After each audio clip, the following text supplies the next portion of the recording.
please. Just for a second. So good evening, everybody. We're gonna get started now.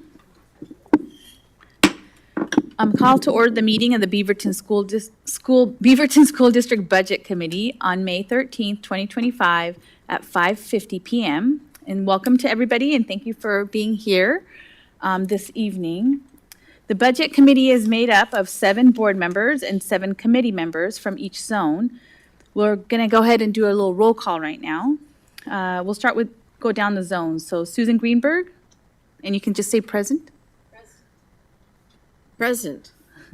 Jessica McBride, Present. I'm online. Dr. Karen Perez, I'm here, I'm present. Brian Bean, Present. Melissa Potter, Present. Jasmine Sears. I think we're waiting for them maybe to come online, so when they come, we'll let you know that they're here. Sunita Garg, Present. Alok Merota, Present.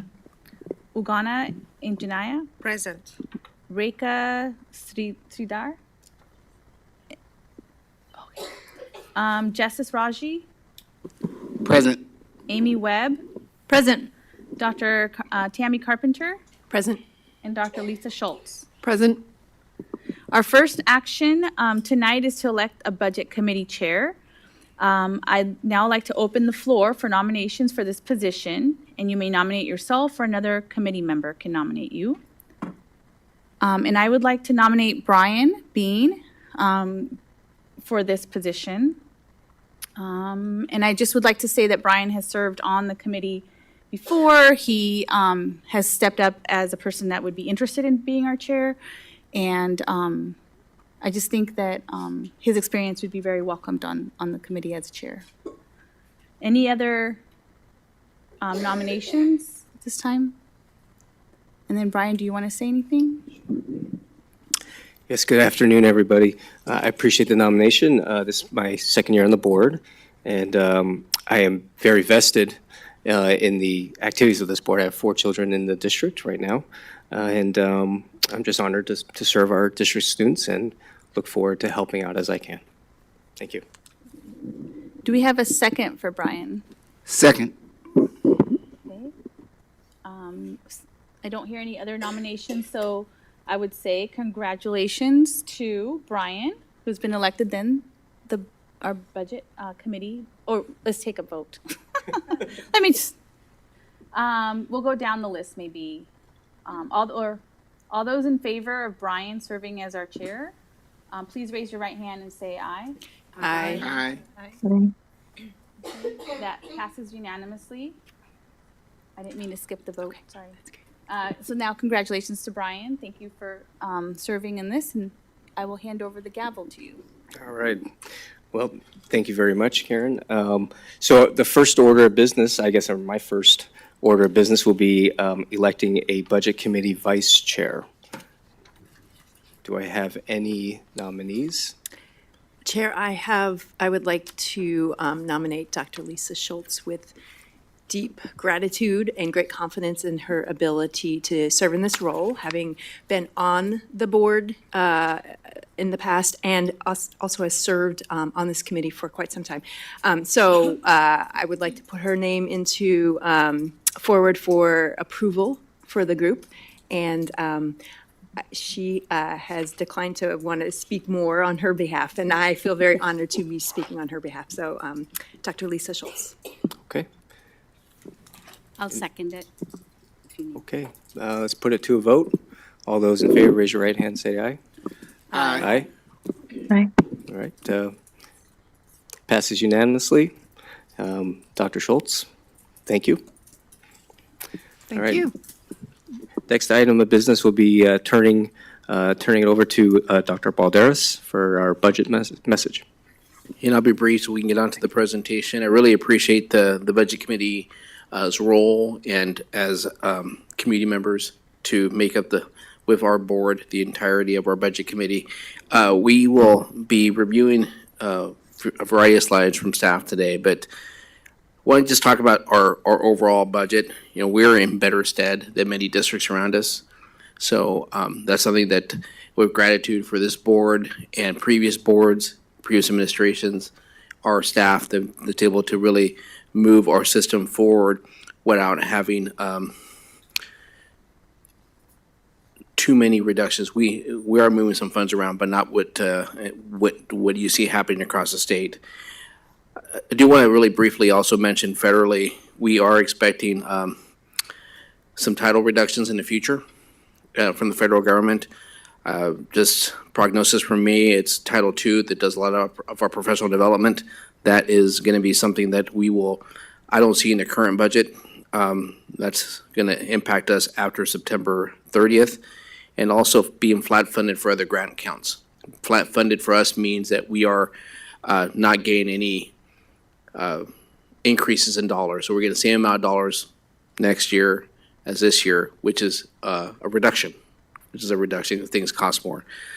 And in the future, I do worry about funds being put into block grants and being allocated to districts. So that's going to be an impact down the road that we're going to be pretty aggressive in terms of working with our board and our community in terms of how to address the structural deficit that we currently have.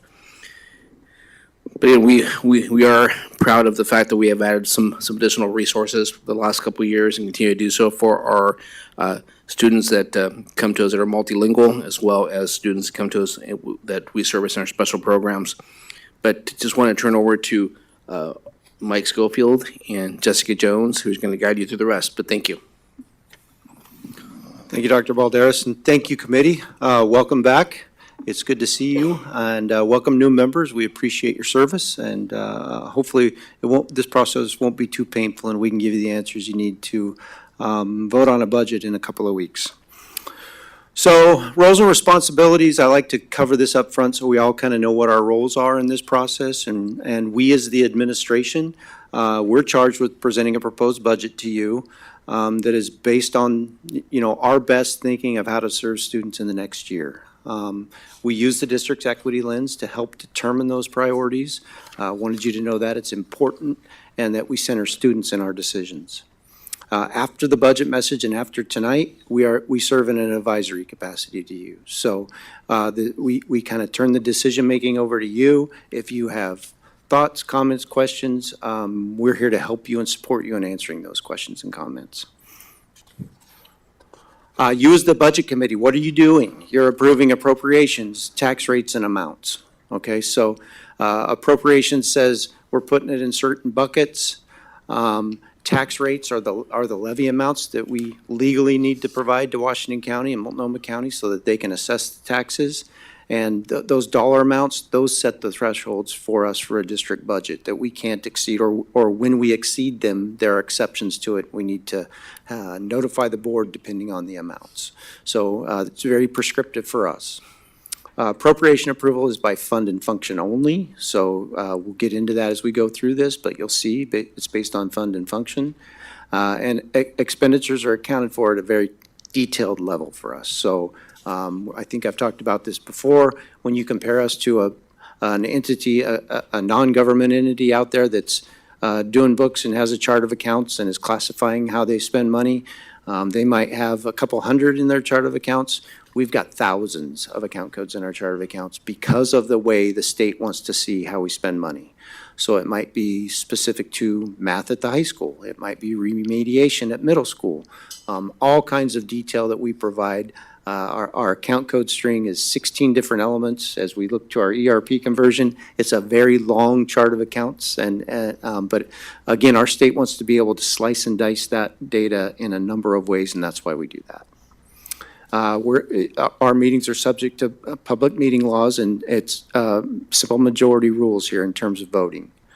And we can discuss, but we don't determine programs. I think we have policy DBEA at your station. So take a look at that. That further clarifies your ability and what you as a committee are charged with and what we talk about and things that are better left to the school board to deal with. Your options for approval. So once you have the proposed document in front of you, and once we're done tonight, what are your options? You can approve the budget as we propose it and say, yep, that looks good.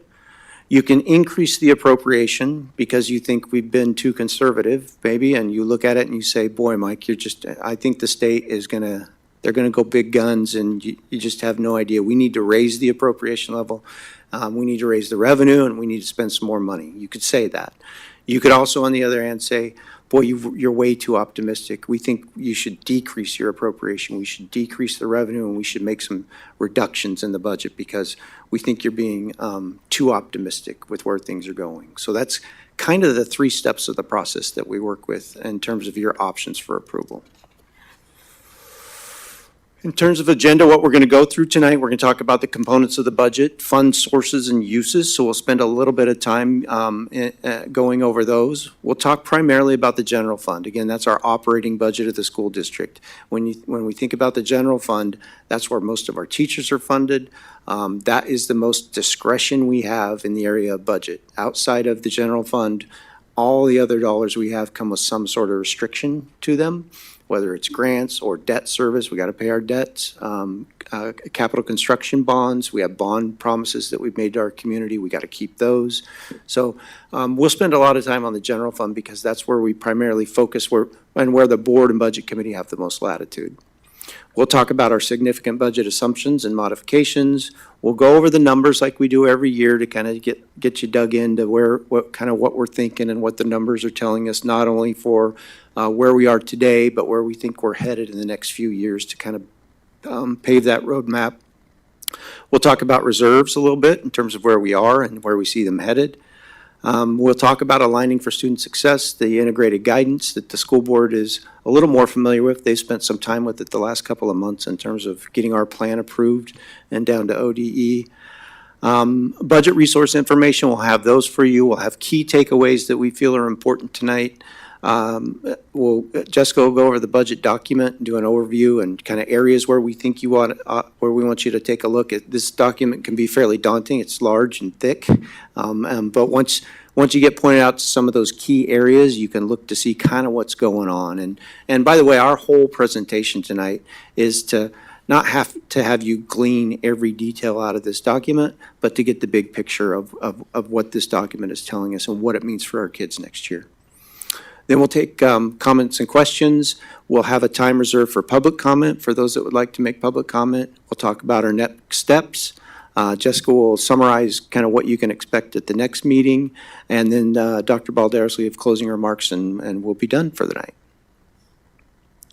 So let's get started. This is just the big picture number page that we like to share with you. We have 11 funds. Our all funds budget is $1.7 billion. Almost $87 million is our general fund proposed budget. Our current enrollment is just under 38,000. Projected for next year, 37,400 about. Our state school fund this year, $512.3 million. Next year, based on the 11.36 plus, we're counting on some more money for some special ed, $550 million. We'll get into that a little later as well. Components of the budget, this is key. So when you think about sources of funding, I talked about the general fund. That funds our core operations. Special revenue funds, think about grants, where we get a grant for title or we get a grant for child nutrition or those kinds of things.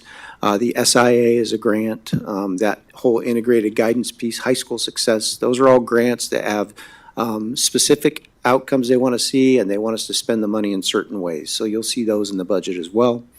Debt service fund, that's where our general obligation bond payments are, where our pension bonds are, and any other debt that we have as a district. Capital projects fund, that's facility construction, acquisition, and equipment. So we have some dollars there. Not only do we have how we're spending those bond dollars, but we've got construction excise tax in there as well.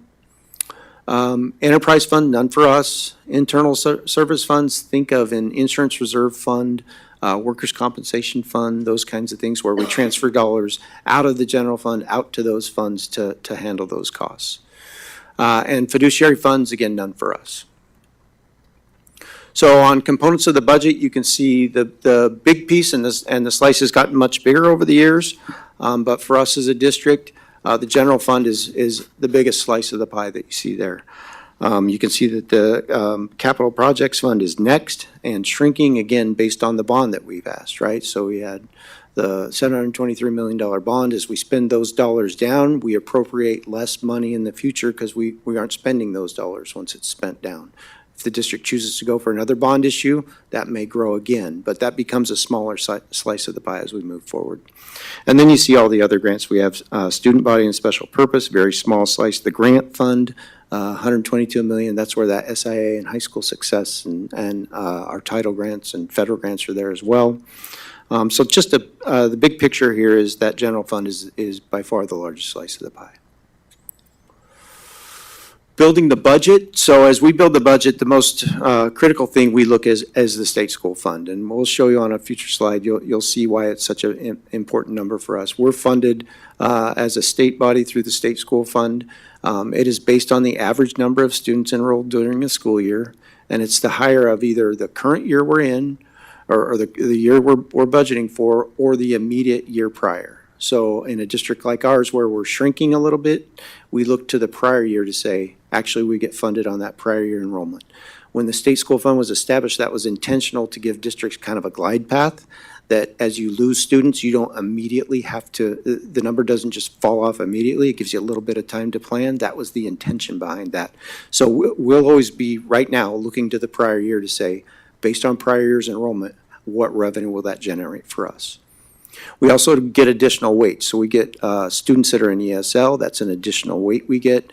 Pregnant and parenting program, students that are participating in that gets an additional weight added to it. Students on IEP, we get that added weights for that, although that's currently capped at 11%. And that's something that the legislature is taking up right now is should that cap be raised? That legislation is working its way through the legislature right now. District poverty data also is included, so rates of poverty are an additional weight that we get, and students in foster care. So that's kind of the state school fund and how it comes together. Then we're fortunate enough in Beaverton to have community support for a local option levy. It's based on $1.25 per thousand of assessed value, and it's a property by property assessment, and the assessment varies. It's a complicated formula because it's a tax that we levy at $1.25 per thousand, and it's based on the gap between Measure 47 and Measure 50 back when those passed when I was a much younger man. So, but there is a gap. That's how we do it. It generates about $44 million for Beaverton School District, and we're very thankful for it. But that's what that is on the local option levy. And then beginning fund balance, we always talk about that because that's the start of our resource. That's our, compared to your checking account balance at the end of the month, whatever you've got left there, that's your starting balance for the next month. And we treat it the same. So state school fund, why it's so important, 87.5% of our revenue comes from the state school fund. You'll see that local option levy is next to it in terms of what we bring in on that. And then all other sources at about a little over $34 million. And when you think about all other sources, think about things like we get some money directly from our ESD. We get cash in lieu of some services. Interest earnings on investments, that's become as interest rates have risen, that's become a more significant piece for us than it was, 4 or 5 years ago. And fees and other charges that we collect, maybe some rental use and those kinds of things. So, but by far the state school fund is the area of focus for us. Building the budget. So this, when you think about this document and what we put together, you think about, all right, how do we eat this elephant and how do we, one bite at a time, right? So what do we do as a school district? We start with our negotiated agreements. So we have bargaining units in this district with our teachers, our classified employees, and we have it with our administrators, but it's less demanding as it is with our classified and licensed employees. So what do we have to consider? First, we deal with those collective bargaining agreements. What are our salary schedules? What do those look like? Do we have a cost of living adjustment? And I can say with our license we do, because we have a contract now for the next couple of years. Professional development, we have areas in our budget that allow for professional development, so we have to budget for that where we reimburse our folks for some professional development they may take. Working conditions, and when we think about working conditions, that part of the contract talks about things like how much prep time our teachers get, those kinds of things, stipends for work outside of the regular contract day, that kind of work. We also have to consider benefits. In this district, we have a benefit cap that we've again negotiated, so we know what that is moving forward for our licensed group. We don't know it for our classified next year, but we know where we're headed with licensed. And on the benefits side, think about health insurance and then some other small ones after that. Then we get to the schools and we start talking about schools and how we budget for those. Staffing, that's our allocation, our staffing allocation methodology that we use, that we put together. It's got a factor in there for poverty that helps us steer more dollars to our schools that are experiencing more poverty. Discretionary, we have an allocation based on the number of students and their demographics there as well, where we have a small amount. Principals will tell you it's too small of an amount, but a small amount for discretionary dollars for those principals to spend.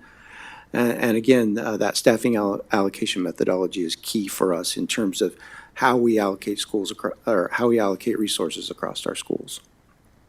Central departments are different when you think about the district office, when you think about Gus's shop or my shop or Heather's shop in TNL. Those are more support-based and they're very defined. So there might be a project from year to year we're taking on. For example, we're in the middle of an ERP implementation. So our costs are up right now in that ERP implementation because we're paying some dollars to get that done. We're going through the conversion. We've got some backfilled positions. We've got some consultants that are helping us. So those costs are there and they'll be there for the next couple of years.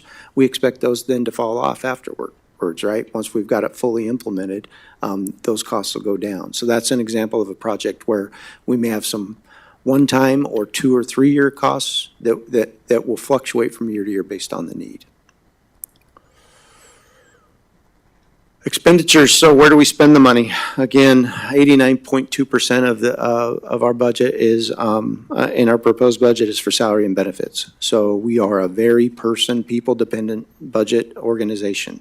When you think about the service we provide, we're not making widgets, we're not on a factory floor, right? Like we're teaching kids and giving them a good education, and that takes people to do it. So you can see we're a very person and people dependent organization. When you get outside of that and you look at things like we have some contracted instructional services that we pay for. We have transportation, of course. Those transfers I mentioned that we send out to some other funds for those internal service funds. Charter schools, we have a couple of charter schools and we have a pass-through payment system to them, and our utilities. You look at that and you take all of it and then you look at that all other, which is kind of the light blue there. About 6.2% of our budget is outside of those areas. So the big thing is our salaries and benefits. Then we pay some of those other kind of required costs like utilities and transportation, and you get down to where's the discretionary piece of this budget, and it's kind of in that all other of about 6.2%. Just not a lot out there for districts because of the way we fund and the way we staff our schools. Significant assumptions. So we have based our budget on $11.36 billion. That was the governor's recommendation back in December. That has been reinforced by the co-chairs. They have essentially said, yep, that 11.36 is the right number for the state school fund.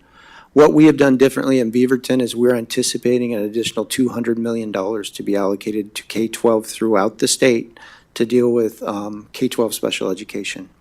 Whether that's through the high-cost disability fund, which is a fund that's in place where a certain dollar amount goes into that fund and then districts all compete for it.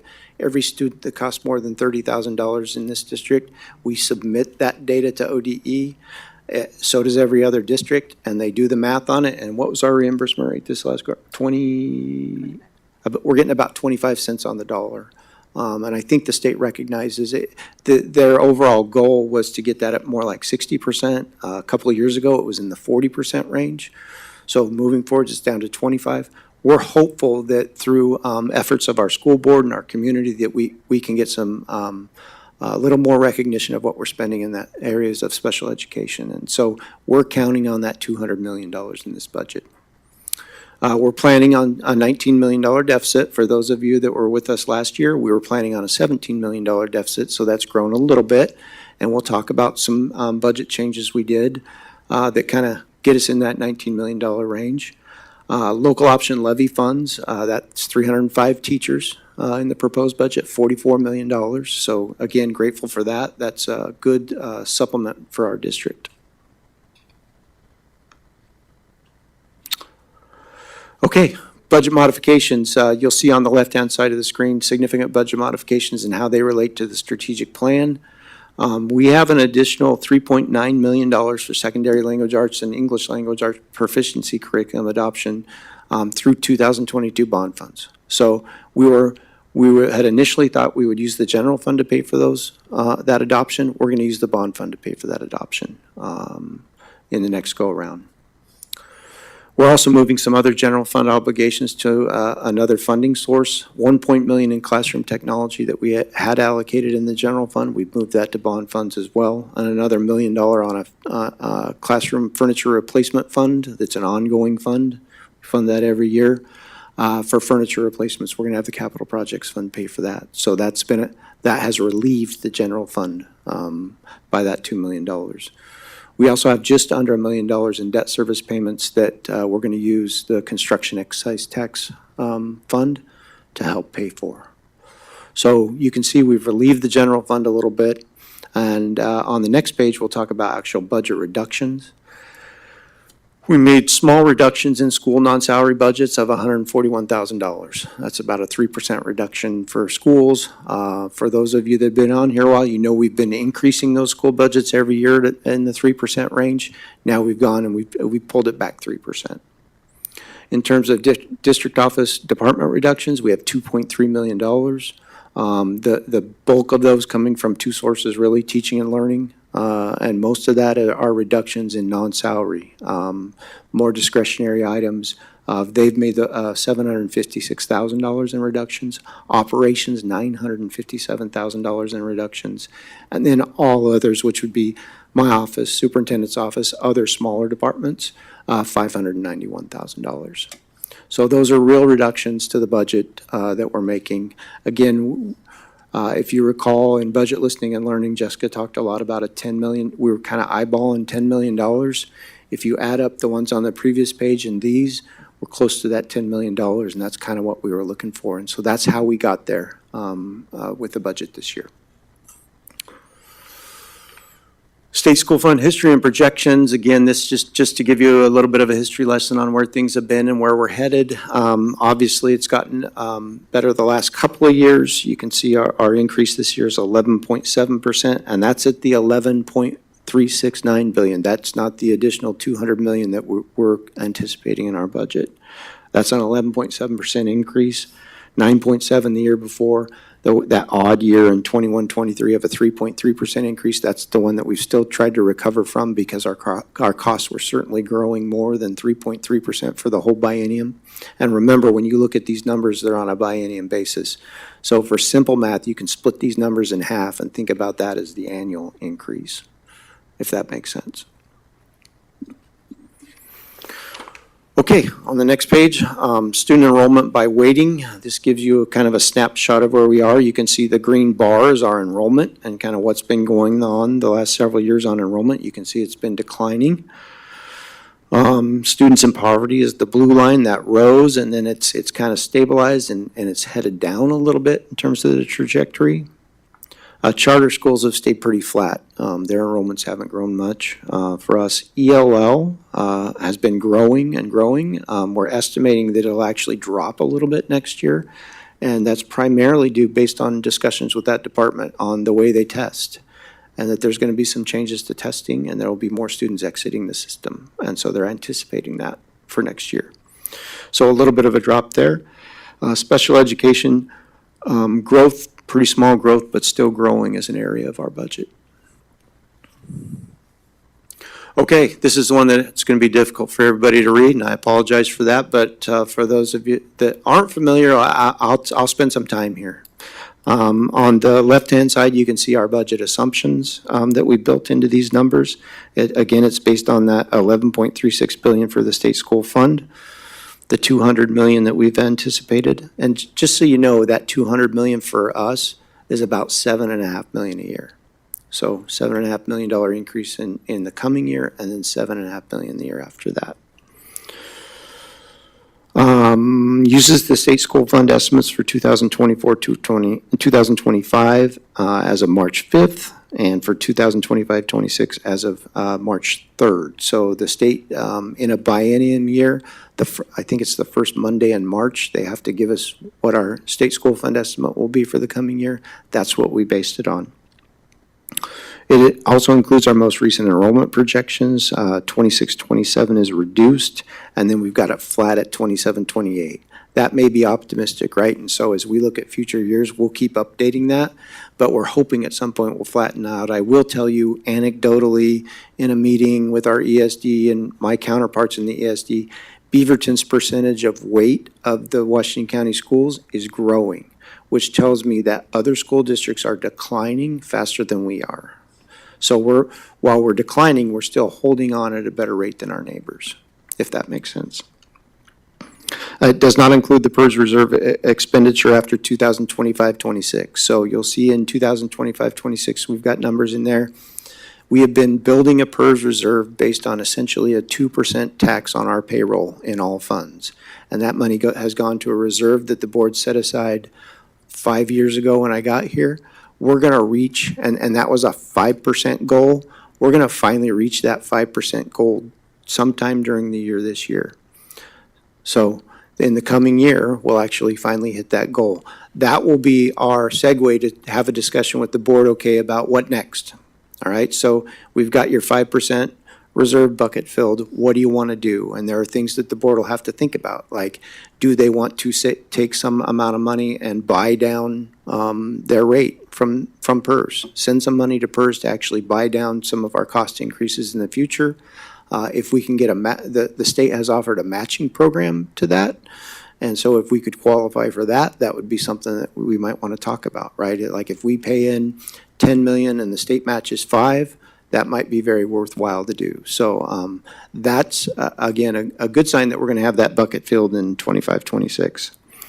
It does not include the SIA or high school success funds. Again, we kind of went over that earlier in our operating budget. Those are outside of that. And again, I always say this, based on the best information we have at this time. So what, my favorite line, what do I know about these numbers? I know they're not right. Right? At the end of the day, we are estimating way out into the future, but we want to paint that picture that kind of shows you the trends and lets you kind of see the trends in a meaningful way. So those are our assumptions. On the far left side, you see our resources. We have our beginning fund balance. We have what we call state-controlled resources. Those are, again, our local property taxes that are applied to the state school fund. So those are counted in our state school fund. And locally controlled would be those things I mentioned, like the ESD and the local option levy. Those are those dollars. In terms of expenditures, we really lump it into 3 groups. We say it's salary, it's benefits, and everything else, right, in terms of what's there.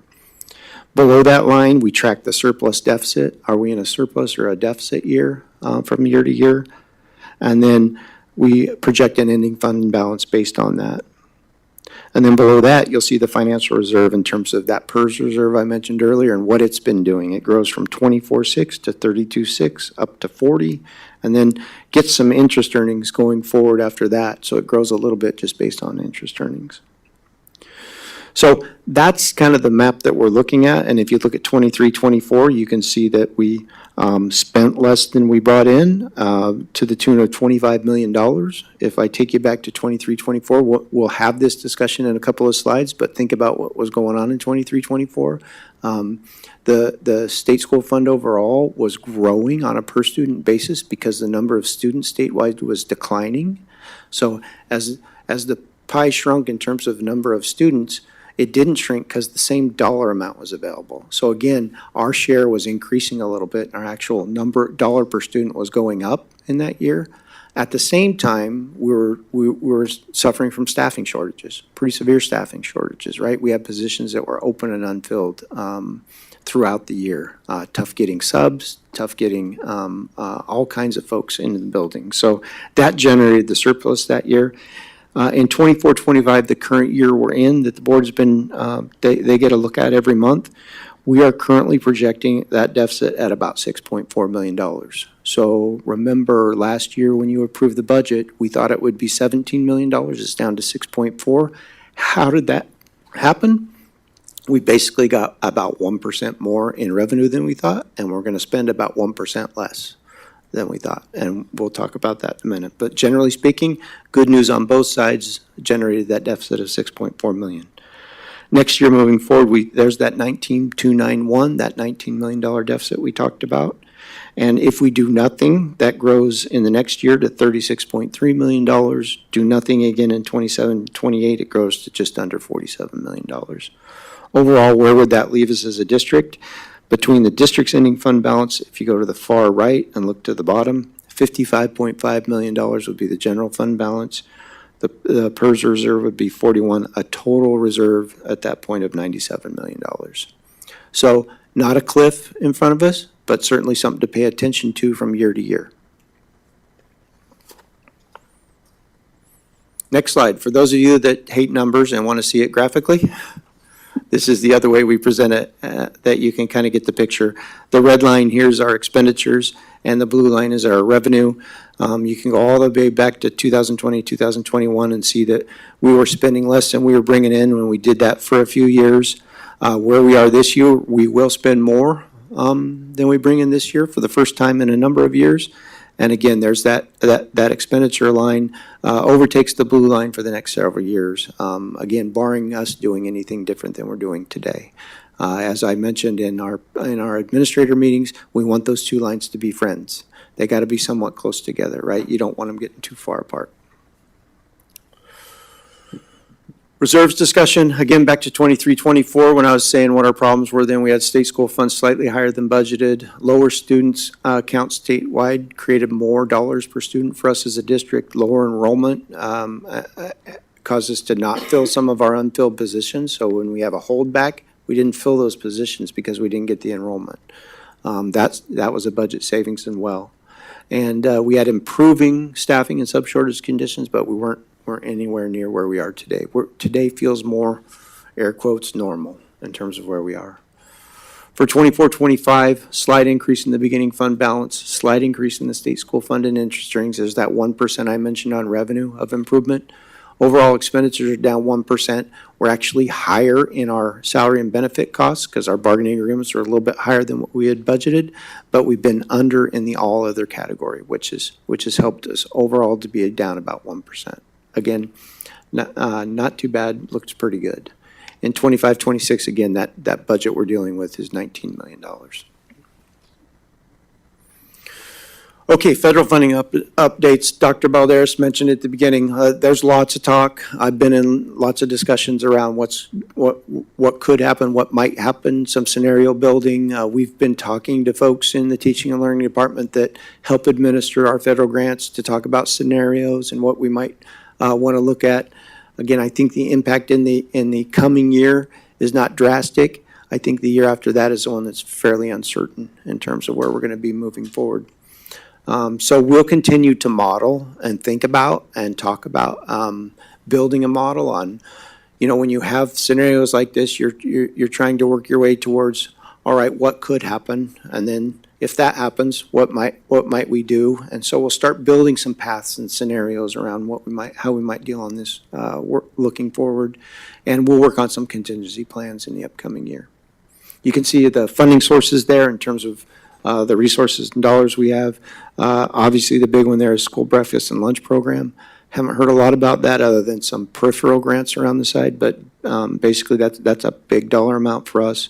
Our title grants at a little over $11 million and IDEA at $5.2 million. So that's our current funding, and as Dr. Balderas mentioned, we're looking at flat funding there, which is a decrease when you have increasing costs on a year-to-year basis. This is an interesting one. Here's Senate Bill 849. So if I made you nervous when I said we're counting on $200 million coming for special education, this is something that just passed and the governor has signed it, and the PERS board has not taken action on it yet, but they will. It modifies school districts' unfunded liability. It passed both the House and the Senate. It's an approximate rate reduction of 1.68% for us in the coming biennium, which is this next coming year. It is not reflected in our budget at this point. We had moved forward. We had built our budget based on what our rates were at the time. The way this happened is, I think it was in the 2018 legislature. They created a bill to deal with K-12 specifically, PERS unfunded liability, and they took some dollars from here and some dollars from there and some dollars they got on some sales of some land and some other things, and they created this money for school districts' unfunded liability. Well, this legislature in this year said, let's take that and let's send it to PERS and let's offset that liability. So this is about $5 million for Beaverton in terms of reduction in expenditures. So we would expect what we built here to be about $5 million overstated, right? So what should we do about this? Your administration's recommendation would be to do nothing at this point, right? Like, we think we're gonna get this $5 million, but we're counting on that $7.5 million a year on the other side. So let's let a little bit more water flow under the bridge before we commit to doing anything with those dollars. So, and at least get the legislature out of session. The May forecast is tomorrow. That's the critical one that the legislature is legally bound to use to build their budget. So our recommendation at this point would be to do nothing, but know that there's some savings in the budget coming. Okay, I've talked enough. Jessica, on to you. Okay, so we're going to move beyond the general fund, and we're going to start with our integrated guidance grants, which there are 6 grants that are a part of this. Our school board approved our plan for the next biennium in April. And this graph looks very familiar. We showed it to you in Budget 101, just showing that the makeup of these grants for us is very similar to what it was in the current year. But the important thing is down at the bottom where you can see our total award for the current year and what the estimates are for next year. And that increase is only 0.91%, which is not keeping up with our salaries and benefits costs, as well as other rising costs throughout. So while the award amount is up, again, it kind of feels like that reduction. Looking at our SIA, which is the biggest piece of that for us, we are projecting an award of $38.2 million, which funds an additional 256 FTE, the majority of which are in our schools. And our high school success is the next largest piece of the integrated guidance at $12.1 million in putting an additional 77 FTE into our high schools. Looking at this, we have just some budget resources that we wanted to share with you. These are things that guide us as we work our way through building this budget. First is the district strategic plan and the district equity lens. I've also linked in the integrated guidance process, which provides quite a bit of extra FTE to put into our schools and support our students. And then we also have the budget listening and learning video, which was released at the end of January. We have a survey feedback that goes with that, and that's all linked in there, and we go through those, and that helps us guide what we're looking at as we're building our budget. Looking at some key takeaways for our budget, this graph shows the green bars are enrollment, and as you've seen earlier, and you've heard Mike say several times tonight, our enrollment has been declining over years. And what this is showing is how our staffing is budgeted. And so these are budget numbers. They are not actuals for the prior years, because we want to show the adjustments that have been happening as we're declining enrollment. The staffing allocation methodology is making some adjustments to schools as we have less students in those schools. But you can see that our school-based classified staff is up significantly. That primarily is in our special education and multilingual departments, supporting some of our most vulnerable students. So I would just draw your attention to what's gone down here: classroom teachers, administrators. What's grown here: classified school staff, special education, and some of the counselor academic coaches, student success coaches and those over the last several years. So that, hopefully this gives you kind of a big picture of where we've been and where we are headed for next year. So continuing on with our key takeaways, for staffing impacts, there are some staffing impacts as our enrollment is declining in some of our individual schools. There is less funding available in our integrated guidance grants, which are primarily in staffing, so there is some effect there.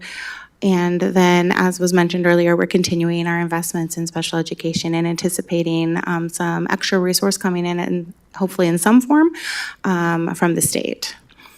And then the overall budget, we still have that anticipated deficit spending, and as you saw a few slides back, if we do nothing, that'll continue to grow. But we also do have those healthy reserves, which are helping us make adjustments very differently than some of our neighboring districts. With the birth rates continuing to be low, we are expecting lower enrollment, and that will continue. Our large 12th grade classes are graduating out, and our incoming kindergarten classes continue to be small. And then the state school fund just is not keeping up with us. Those special education costs, especially when we look at our high-cost disability grant at a 25% increase when it was intended to be much higher than that. So I'm also going to go over your budget document.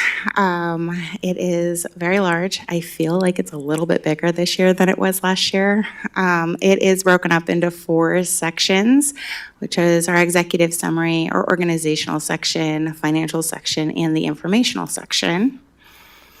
So our executive summary, that really should be a really high-level view. You should be able to pick it up, read it. It's 13 pages maybe, and get an overall view of where we are and what's inside our budget right now, both in all funds and specifically in our general fund.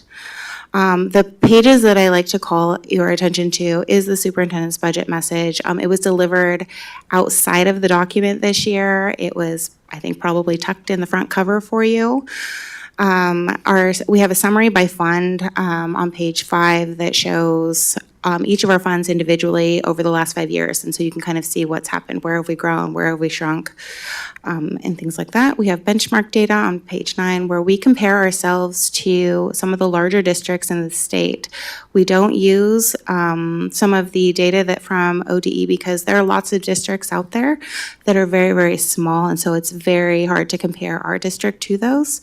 There are about 13 districts that are right around that 9,000 and above range, but there are 197 districts in our state, and many of them have less than 1,000 students.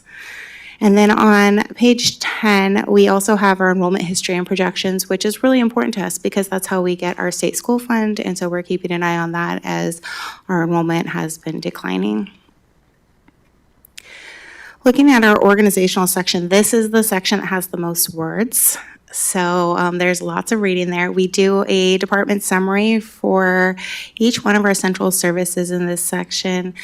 Beginning on page 22, we talk about the budget process, some of the financial reporting, some information about the funds that we have, and just the overall process. And we have a very small strategic investment summary on page 61 that gives you a snapshot and then directs you to our informational section, which we have a lot more information in.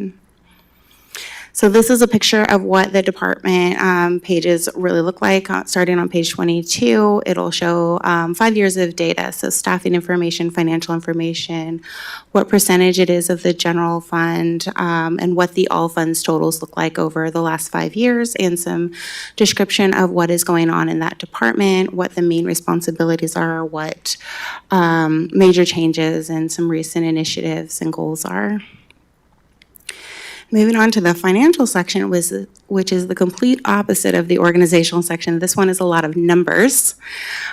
We have financial information starting in a summary form and then getting and then kind of expanding out into individual fund information. So we start with some fund overviews, giving you some description of what's going on, what the major resources are and expenditures are in each of those. We have a variance analysis on page 84, which does compare budget to budget. It is not budget to actual. It is what is the difference between our proposed budget and our adopted budget for 24-25. We include debt service information, capital projects information, lots of information on our bond program right now and the projects that are happening there. And then the last thing that I wanted to put on this one is new this year. We have budgeted positions. We've done this for the general fund for many years, and this has been expanded to encompass every fund that has FTE in it. So it replaces a document that was in our informational section. So if you're looking for it there and it's not there, we've moved it into each one of these individual funds that has FTE. And one thing I did want to note here is that if you are looking at last year's budget document side by side to this one, the FTE numbers are different. And the reason is that we have used something called APU, which is an allocated persons unit, or it's an annualized FTE. And for teachers and 260-day classified staff, a 1.0 is a 1.0. But for a lot of our school-based staff who do not have a 260-day calendar, a 1.0 FTE is not a 1.0 APU. And so we are making that transition as we are moving to FTE, using FTE fully in our new ERP. And so everything in this document has been converted into FTE, including all the history that we have. So if you're looking at the 24-25 budget number in this black document here, it will not be the same as last year's adopted document. And again, we were an outlier using this thing called APU. Everybody I know uses FTE.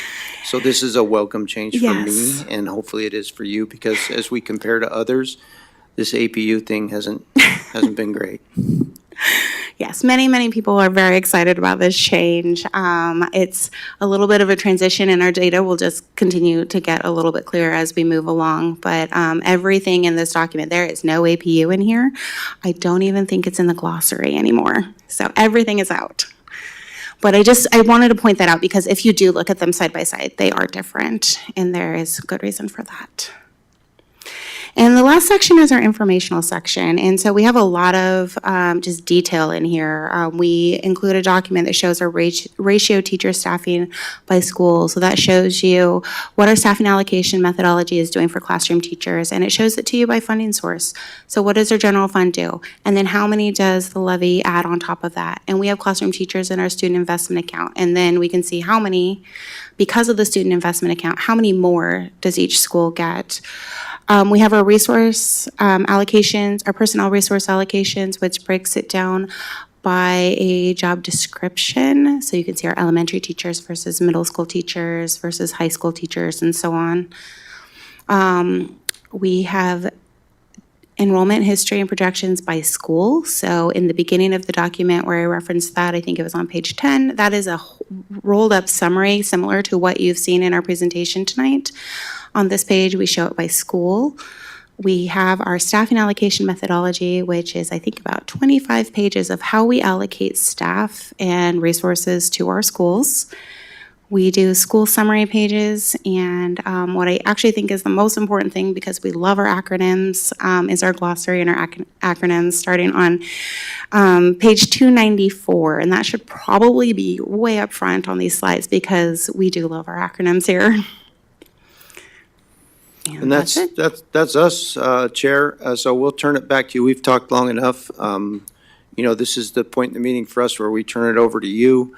Any questions or comments you have tonight is great. We have the usual process, and we provided the link, I think, in an email that Marcy Davis sent you back in, I think it was May 6th. So if you need that resent to you, there's a link on there so that as you think of questions in the coming weeks before we meet, and we're anticipating, originally we were going to meet on May 22nd. Tonight, the board will take action. Hopefully that meeting will be May 27th. So as you think about things you need or questions you have, we're looking forward to getting those as soon as you have them. So again, we'll turn it over to you, Chair. Okay, thank you, Mike and Jessica. Appreciate the overview. We have some time right now for questions from the committee, so I'll go ahead and open it up. Dr. Schultz? I have a question about, I looked at the individual schools, and something that was notable across the board in all the schools was that the purchased services has gone down significantly, almost to nothing in all the schools based on the other years. So is those, whatever purchased services was, is that now counted somewhere else, or what are we not purchasing? That is a really good question, and I am going to have to write that one down and get back to you on that. Do you have a school, or is it all the schools? Yeah. It's pretty much across the board. I noticed it in one school and I thought, oh, that's really interesting. And then I started looking at all the schools and it just goes down. I can verify, but I think I might have an idea. Are you looking at the actuals compared to the budget? Or is it just Yes. everywhere? Well, it is a budget in the 2025, 2026, but, Okay. but even, Even the year prior? So we have some things that are purchased actually within our teaching and learning department, and then it is allocated out. So what has happened is the expense is probably built into the teaching and learning budget, and then at the end of the year, it gets allocated out, so it's represented in your actuals, but I'll look into it. okay, that was just something. And then the other question I had to do with transportation. The number of compared to everything else, the number of bus drivers has increased significantly, and maybe that's a good thing, but if you could just give a comment on, and it looks like we're spending significantly more on transportation as well, so maybe if you could, either tonight or another time is fine. Yeah, we can add to that through some supplemental, but generally speaking, we have been intentional, and more than anything, Dr. Schultz, what has happened in the past is we haven't been able to fill those positions that we had budgeted, and we're currently filling those positions, which is fantastic. We have also increased driver wages over the years. I think 3 years ago, we gave a pretty big bump, which has helped us in competing for those drivers. But I think we've had unspent budget dollars for years there, and I think, at least according to our transportation director, we're actually filling those positions, which is fantastic for him. We don't have everybody in the entire department, mechanics, office folks, driving buses all the time, so that's great. And again, thank you so much for an incredible budget document. I mean, the awards that are in the beginning of this document are well-deserved. Thank you so much. Okay, I'd like to recognize Jessica online. Looks like you have a question. I have several questions. And apologies that I did not submit any questions in advance. I had abdominal surgery last week and was recovering from that. So my first question is that the top concern from the budget survey was lowering class size. What in the budget prioritizes that, and have there been any changes to the staffing allocation model to reflect this? No, not specifically. We have maintained the ratio that we've had in past years. I know that over the summer, we will be looking at our staffing allocation methodology again as kind of a revisit. It's been in existence for about 5 years to see what can be done, but this essentially maintains where we've been. Awesome, thank you. And can you provide the amounts that the district has paid towards the FFCO bonds in the last 5 years? The bond section or the debt section is a combined total of general obligation and PERS. So do you mean? And I'd like to see the GO bonds? FFCO the full faith and credit ones. Okay, sure. And then can you share more information about the district's investment portfolio with us? For example, like what industries do we currently invest in? You can see that if you go online and look at tonight's board meeting, you'll see a breakout Okay.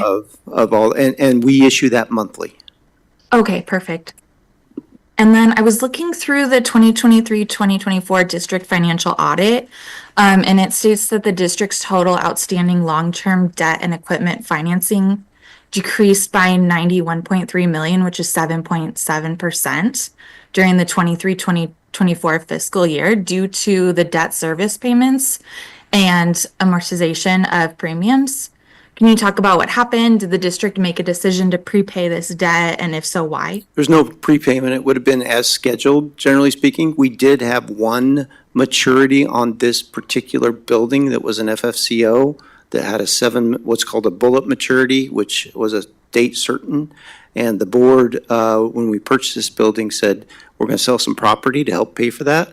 And so that's a recognition of that. So that's the only bump down that was, but it was intentional and built into the schedule. Other than that, we're just following our typical schedule.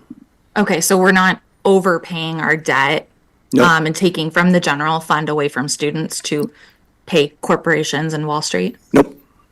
Okay. Okay, sorry, I have a couple more. Hey, Jessica. The state revenue. Jessica, can you Yes. hold just a sec? I just want to make sure I give a chance to some other board. Sorry, yes, go ahead. So are there any other questions from the committee before we turn it back over to Jessica? Okay, Jessica, thank you. Floor is back to you. Thank you. So the state revenue forecast is coming out tomorrow. And I know that it's pretty unpredictable based on, what's going on at the federal level. Is there a procedure, should any significant changes need to be made to the proposed budget? Yeah, typically what we'll do is we'll take a look at what happens in the forecast tomorrow and I'm sure we'll hear from some local legislators and they'll start signaling where we think we are. And if there was any change, we would probably, depending on the timing, make that recommendation to the board at a future time. What has been our experience the last several biennia is we actually aren't done with the legislative process when we actually adopt our budget. So we're actually adopting the budget ahead of what the state school fund allocation actually is. And then we find out over the summer where we're at. We have a conversation with the board about, are we punting? Do we need to make some adjustments right away? And so the administration will make a recommendation at that point to the board on how to deal with any shortfall or added revenue. Okay, and this is my last one. Is the 200 million predicted to add to SPED, is that based on the passage of House Bill 2953 that's currently in Ways and Means, or is it something else? It could be that, or there's another, is it 8?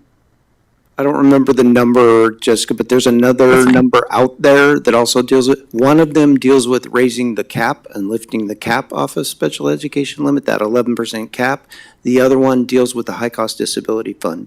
So Oh, okay. it's not necessarily saying this is one or the other. It is some combination of this. We're hopeful to get some additional resource for SPED costs. Okay, and then should those things not pass, what would be the recommended It would cut add to from our, that, since we can't really cut it would add to our deficit. SPED? Yeah, it would add Okay. to our deficit, likely. Great, thank you. Thank you for being patient and answering all my questions. Okay, we have time for, we'll do one more question. Pass it over to Susan. Sorry about that. First of all, thank you so much. What an amazing budget, and very proud to be part of this whole process for now 12 years. I have a question about, it's a federal question about Medicaid. So if we see Medicaid cuts, that's going to trickle down to the state.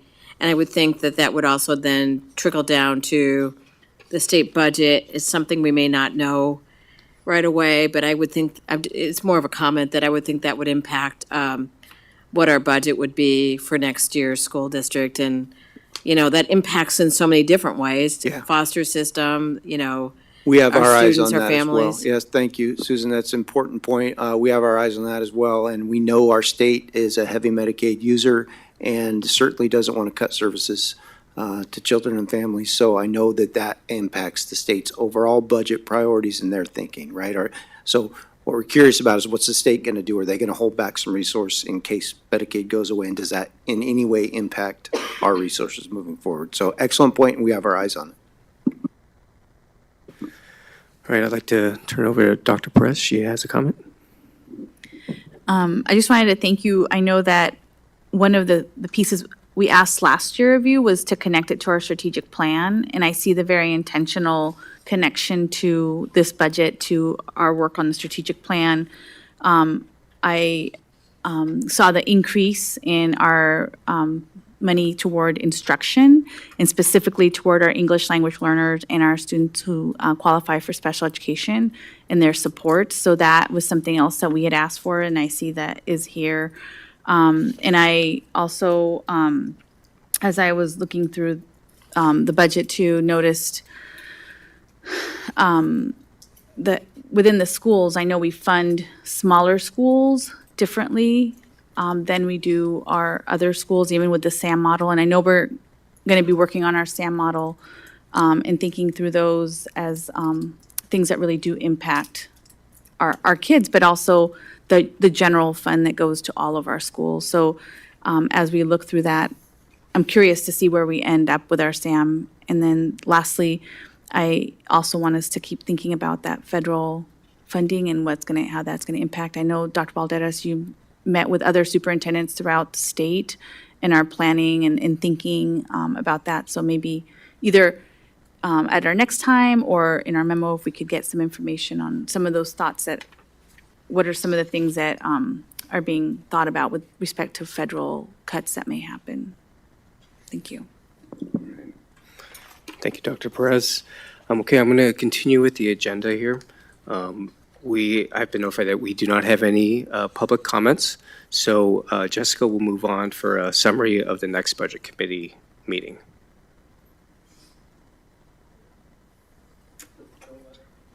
Yep. Okay.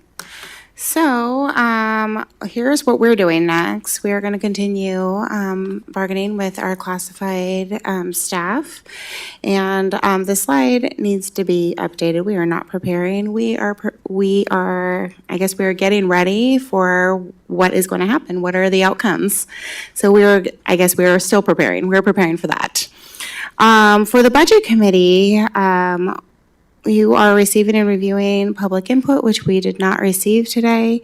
And then we need to know what you need to know to be ready to approve this budget. So this is kind of that time where Mike and I are available to you any and all the time, because we want to answer your questions. And the sooner that we get your questions, the quicker we can get those back. So we aren't providing answers the day of and then saying, okay, or we don't have the answer quite yet, and we're still asking you to approve a budget. So Marcy did send out that link on May 6th. So please submit your questions through that, and we will get those answers as quickly as we can. And then we are planning on our next meeting being on May 27th, pending the board meeting that will follow this meeting. So an update will come out about that once that has happened. And then for the next meeting, we will be approving the budget and the tax rates that go with that. And what I have to bring back next time is I'm going to look into those individual school pages. We'll look at the purchase services and have an answer on what's happening there. We'll look at the transportation and our bus driver increases, the FTE and the salary, and just make sure that we that is what we think it is right now.